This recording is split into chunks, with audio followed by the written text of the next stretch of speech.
Hi friends, today we are going to discuss section 59 and 60 together.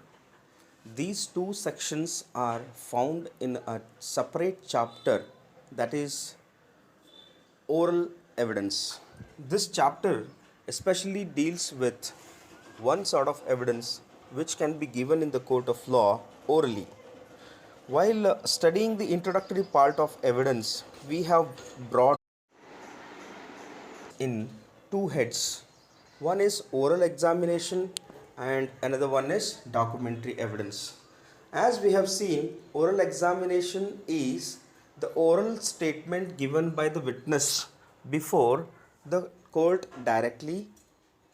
The witness who has either seen some facts or he has sensed from any of the senses, and the same experience what he has undergone through the senses, he will explain it before the court of law.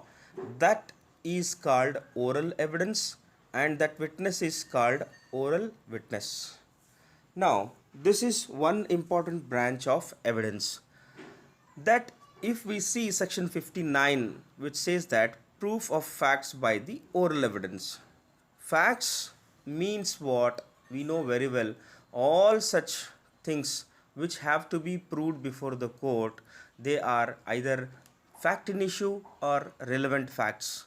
That means either fact in issue or relevant facts we have to prove before the court of law through oral evidence as per section 59.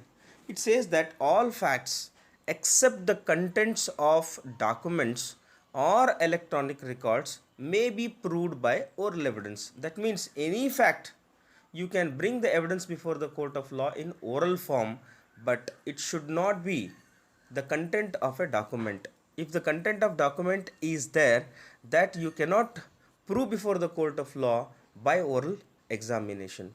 Next, section 60, which says oral evidence must be direct. You cannot bring the indirect evidence before the court of law in oral form of evidence. Oral evidence must, in all the cases whatever be, it should be direct. Direct oral evidence means the person who has personally either seen or heard or personally he has sensed from his own senses, he can give the evidence before the court of law in oral form, and he will be considered as a direct witness. The person who has heard from the direct witness, but the person who has only heard or received secondary information from the original witness, if he comes before the court of law and if he would like to depose his part of evidence, that person can be called as secondary evidence. That person cannot be called as direct witness.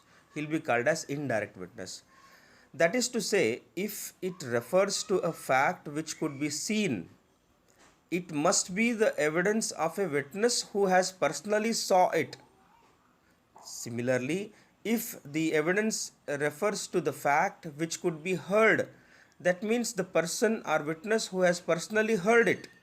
If it refers to a fact which could be perceived by the senses, other senses, that means the person who has personally received the information from his own senses, that person can become the witness. If it refers to the opinion or to the grounds on which that opinion is held, it must be the witness or evidence of that person who holds the opinion on those grounds. Similarly, there are some provisions also provided under section 60, which says provided that the opinions of experts expressed in any treatise commonly offered for sale and the grounds on which such opinions are held may be proved by the production or may be proved by the court by production of such treatise or document. That means if any evidence is found in any of the particular document or treatise, you cannot bring the oral evidence at that time. You have to bring that document particularly, personally that document has to be, or specifically that document itself has to be produced before the court of law in order to prove the contents of such documents which are having the opinions.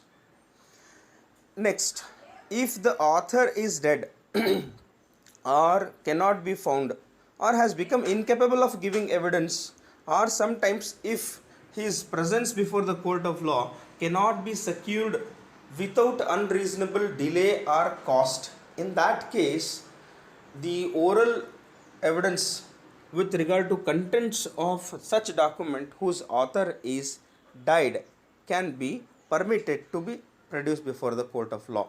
That says, provided also that if oral evidence refers to the existence or condition of any material thing other than a document, then the court may, if it thinks fit, require the production of such material thing directly in the court for its inspection. That means whenever any document is the evidence before the court of law, documentary evidence before the court of law, if the author is no more, then whatever the oral form of evidence is kept before the court of law, that cannot be trusted completely unless the court has personally summoned that document, that physically the document has to be placed before the court of law for its personal examination. That is the gist of section 59 and 60, which deals with oral examination. So hope oral examination is completely clarified. Thank you so much.